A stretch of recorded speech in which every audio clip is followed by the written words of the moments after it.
사건과 일화를 따라 걷는 세계전쟁 사산책 출발하겠습니다.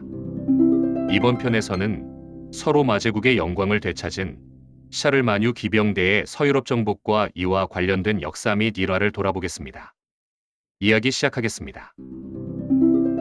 서로 마제국 멸망 후에 유럽을 휩쓴 게르만 민족 가운데 최고의 실력자로 떠오른 종족은 프랑크족이었습니다. 이들은 라인강 하류의 네덜란드, 벨기에, 라인란트 등에서부터 차츰남으로 세력을 펼쳐나갔으며 샤를마뉴 대제 때에 이르러 사실상 서로 마제국의 영광을 되찾았다는 평가를 받았습니다. 카를 마르텔의 왕국은 그의 손자 샤를마뉴에 이르러 소위 말하는 암흑시대의 등대를 켜게 된 것입니다. 여기서 영어의 찰스라고 발음되는 이름을 카를과 샤를로 다르게 발음하는 이유를 잠시 살펴보면 다음과 같지요. 먼저 카를 마르텔의 경우 그를 정점으로 하는 당시 프랑크 왕국의 지배층이 게르만적인 성향이 강했으므로 역사에서는 독일어 발음인 카를이라고 발음합니다.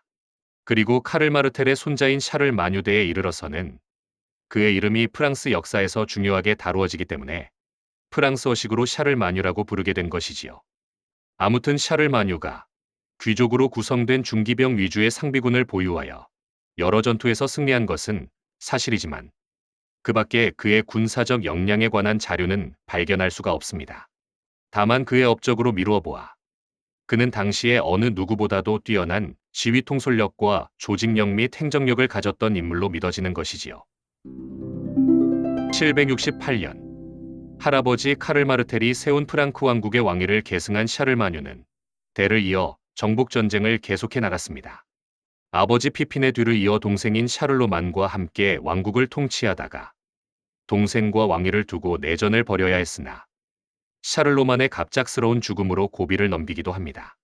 778년부터 802년에 걸쳐 이베리아 반도에서 세력을 떨치며 프랑크 왕국을 위협하고 있던 사라센 제국과 일전을 벌여 그들을 반도에서 격퇴하는 치적을 쌓기도 했습니다. 다만 그들과 전투하던 778년 론세스바예스 전투에서 끔찍한 패배를 겪기도 하였습니다. 이 전투는 영웅 롤랑의 전설의 배경이 되어 서사시 롤랑의 노래와 론세스바예스에 언급되는 것입니다. 론세스바예스 전투는 프랑스 국경에서 가까운 팜플로나 북동쪽 피레네 산맥 해발 981m 지점에 있는 론세스바예스 고개에서 샤를마뉴 대제의 후이오이대가 바스크족에게 대학살당했던 전투였습니다. 구어로 전해져 왔으며 작자도 미상이고 여러 판본이 있는 롤랑의 노래는 현존하는 프랑스 문학작품 중 가장 오래된 무은시로서 대강의 줄거리는 이렇습니다. 이베리아 반도 전역의 이슬람 세력을 몰아낸 샤를마뉴에게 마지막 남은 사라고사 왕국이 항복을 자청한다. 롤랑이 거짓 항복이라고 반대했으나 샤를마뉴는 항복을 받아들여 군대를 되돌렸다.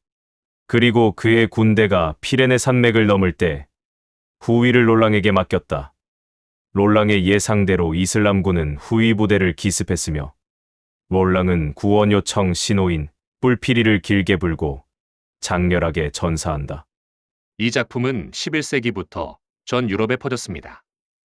덕분에 롤랑과 샤를마뉴는 정의를 위해 이교도와 싸우는 상징으로 떠올랐으며 이후의 십자군 전쟁에서 기독교도들에게 전쟁에 참여할 것을 독려하는 데에도 큰 영향을 미쳤습니다.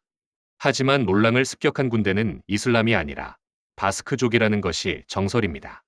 어찌되었든 샤를마뉴는 이후에도 정복전쟁을 계속하여 8세기 말에 이르러서는 지배 판도를 더욱 넓혀 과거 서로 마제국이 차지하였던 영토의 대부분을 되찾아왔습니다.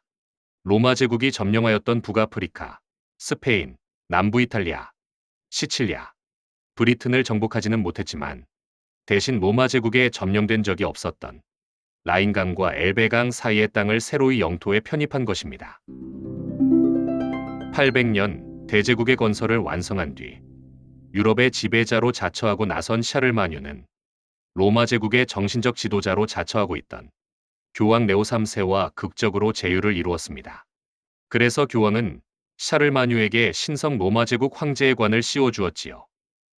교황은 동로마 제국의 간섭을 벗어나기 위해서 샤를마뉴는 유럽을 지배하기 위해서 서로가 서로를 필요로 했던 것입니다. 하지만 엄밀하게 말하면 신성 로마 제국이라는 이름은 1254년 이후부터 쓰이기 시작하는 이름입니다.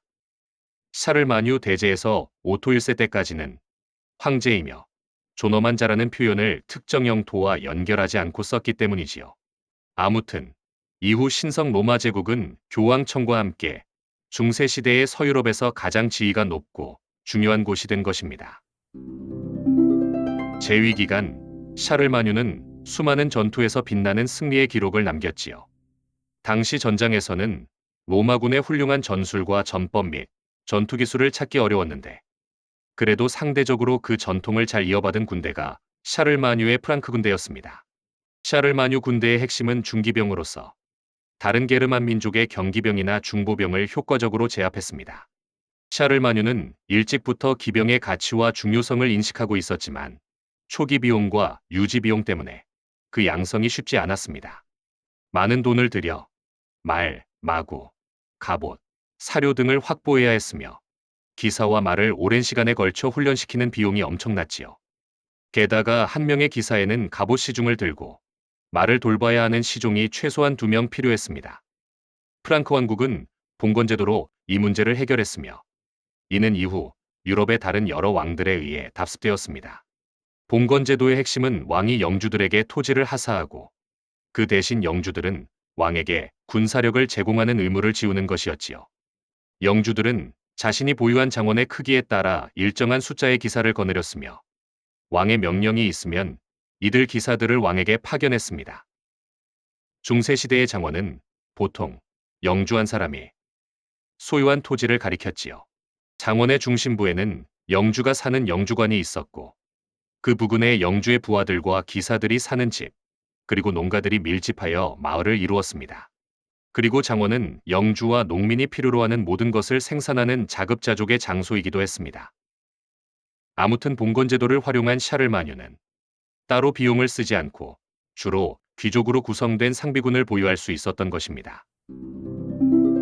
샤를마뉴의 기병대는 수는 많지 않았으나 오랫동안 훈련되고 준비된 기사들은 갑옷과 투구, 방패, 창, 칼, 도끼를 모두 갖추었으며 전투력이 매우 높았습니다.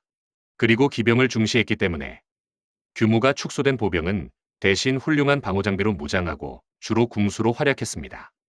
이들 보병 궁수가 가벼운 접전으로 탐색전을 벌여 적을 교란시키면 기병들이 일제히 결정적인 공격과 최후의 돌격을 하는 방법으로 전투를 벌였습니다. 프랑크 왕국의 군대가 서유럽 정복에 성공한 것은 화려한 전술뿐만이 아니었지요. 그것은 튼튼하고 빈틈이 없는 조직과 기강이 잡힌 군대를 이끌고 지칠 줄 모르며 지휘했던 샤를마뉴의 리더십과 추진력 때문이었습니다. 하지만 샤를마뉴 시대의 군대 편제 및 제도는 이후 무능한 후계자들에 의해 왜곡된 수정이 가해져 중세 기사제도의 특징인 기사도로 퇴행하게 됩니다. 왜 그랬을까요? 기사도의 중요한 미덕은 여성에 대한 숭배와 예절이었습니다. 기사들은 자신의 이상적인 여성을 정하고 그녀를 위해 헌신적으로 봉사하는 것을 명예로 여겼지요. 기사도는 수련을 쌓아가는 과정에서 자연스럽게 교육되었습니다. 하지만 기사들은 전투와 무예를 숭상하고 노동을 천시하여 생계를 위한 직업을 갖지 않았습니다. 전쟁이 없을 때는 성 안에서 축제와 유의, 사냥과 마상 시합 등에 빠져 지냈던 것입니다. 샤를마뉴 개인의 능력으로 이루어진 제국은 그가 죽자 이내 붕괴하는 일반적인 수순을 밟았습니다. 그의 사후에 유능한 지도자가 나타나지 않아 프랑크 왕국의 강한 군대가 기강이 없고 훈련이 안 된 오합지졸 군대로 전락하였기 때문입니다. 하지만 신성 로마 제국의 황제 샤를마뉴는 프랑스와 독일 군주의 시조가 되는 인물일 뿐만 아니라 로마 제국 이후 최초로 대부분의 서유럽을 정복하여 이를 정치적, 종교적으로 통일시킨 훌륭한 군주였던 점은 부정할 수 없을 것입니다. 이렇게 그는 오늘날 유럽의 정체성의 발판을 마련하였기 때문에 유럽의 아버지로도 불리는 것입니다. 사후 그는 대제로 번역되는 라틴어 마그누스, 프랑스어 마뉴의 칭호를 얻었으며 일반적으로 라틴어 발음인 카를로스 마그누스 또는 프랑스어 발음인 샤를마뉴로 불리고 있습니다. 이상으로 샤를마뉴 기병대의 서유럽 정복과 이와 관련된 역사와 일화를 돌아보았습니다. 마치겠습니다. 감사합니다.